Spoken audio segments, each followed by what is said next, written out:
neurosurgeon, okay? I'm trained to stay detached. And a lot of people might say, my wife being one of them, that I'm almost too good at it.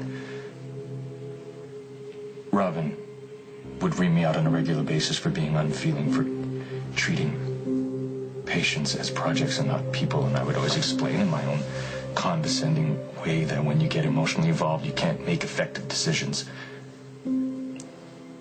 because you care too much about the outcome, about who lives or dies, emotionally speaking. And that's what I was trying to do when I showed up to work that day. I was trying to stay detached, but I couldn't stop thinking about my family.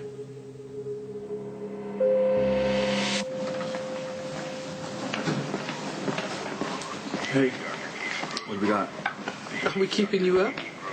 No, it's just, well, Emma's sleeping 4 hours a night, which is great, but she's still only sleeping 4 hours a night. And here you are yawning, making a big deal out of nothing. I'm sure that Robin is the one that's up with that baby at night. Actually, we're both pretty slammed right now. Mm-hmm. Hey, Emma's my baby too, especially at 3 o'clock in the morning. You talk a good game, I'll give you that. I think it's rather sweet. Oh, that I'm sleep deprived? Thanks a lot. No, that the doctor who prided himself on never making a commitment has turned out to be such a wonderful father. Yeah, well, it's early in the game. Ah, you're doing just fine. And did you happen to watch the news while you were up feeding little Miss Emma in the wee hours? Yes, I know there's a storm coming in. And that means that we're going to be up against it for at least the next 24 hours in the ER. So I'm going to ask the doctors to stick around until the blizzard's over. No, not this time. I'll be on my beeper. Nurse Mayor, will you please post the emergency overtime procedures in the break room and the locker room? I need all the nurses and support staff to stick around until the blizzard's over, especially since the doctors are refusing to cooperate. Yes, Nurse Johnson?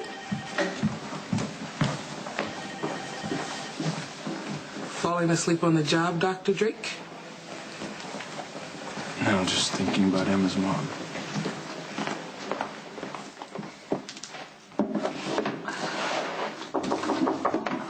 One second!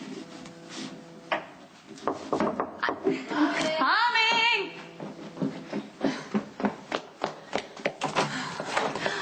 Hi! Hello! Welcome to the neighborhood. You did not bring me a casserole. I couldn't help myself. And now we are officially neighbors.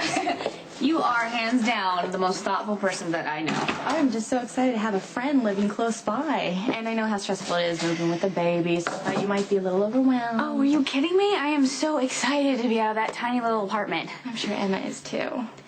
Yeah. She'll be, once everything is all put together and done, everything will be perfect. Okay, so I want to put the lamps over here, and I have to figure out somehow to plug them in. And the boxes should be relabeled because I have no idea what's inside of them. Lamps. And just finish stacking those shelves here. I'm gonna relabel boxes, got it. You know, you're getting quite a list going on here. I'm sure you're gonna enjoy presenting it to Patrick when he gets home, the coward. He had rounds. Whatever, it's not an excuse. He actually said that he would take the day off to help me, but I said that I could handle it. Maybe I was a tad overconfident. Hey, don't worry about it. You've got this list, you got some mac and cheese in the fridge, which is always my favorite comfort food when I'm feeling overwhelmed. There's that word again.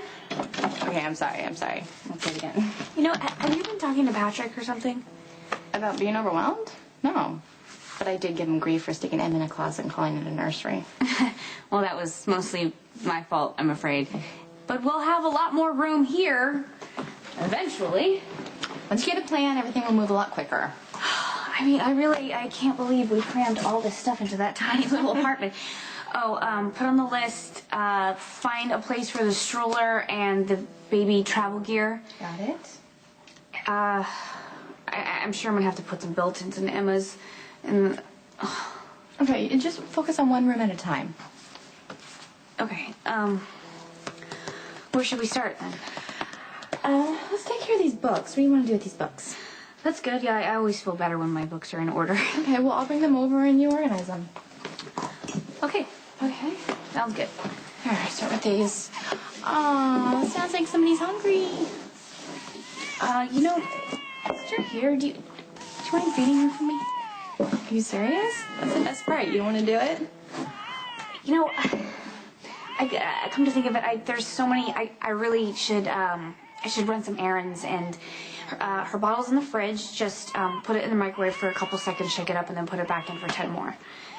Well, okay, but Robin, she doesn't really know me that well. Maybe she'll just stick around and make sure she's comfortable. Oh, she'll be fine with you. I'll be back soon. Okay.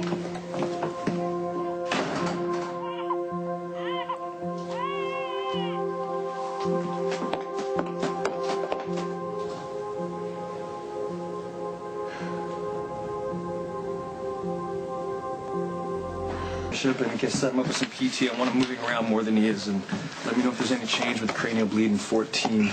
I'll be on my pager, or obviously you can call me. Look, I need my doctors here in the hospital, not stuck out in the blizzard. We just moved into our new house. We have so many boxes to unpack. Your new house is halfway across town and not a couple of blocks away anymore. And that means it's going to take you that much longer to get back here when the blizzard starts. How did you know that we moved across town? It's my job to keep track of all the doctors in this hospital and make sure that we're adequately covered for every emergency. Okay, but if you could see how many boxes we have, I really Look, I'm need to get sure home. that Dr. Scorpio would be very happy to unpack on her own and put things where she wants them. I'm sure she would love for you to stay here so she can unpack in peace. Yeah, I don't think so. Is there a problem? No, not really. It's just this whole experience has been a lot, especially for Robbie. You know, she's recovering from her C-section. She's having a baby. We got married. We just moved into a new Go house. home. It's just... Okay, but what about the blizzard? We'll and- manage. We'll manage. I don't know whether to be grateful or suspicious.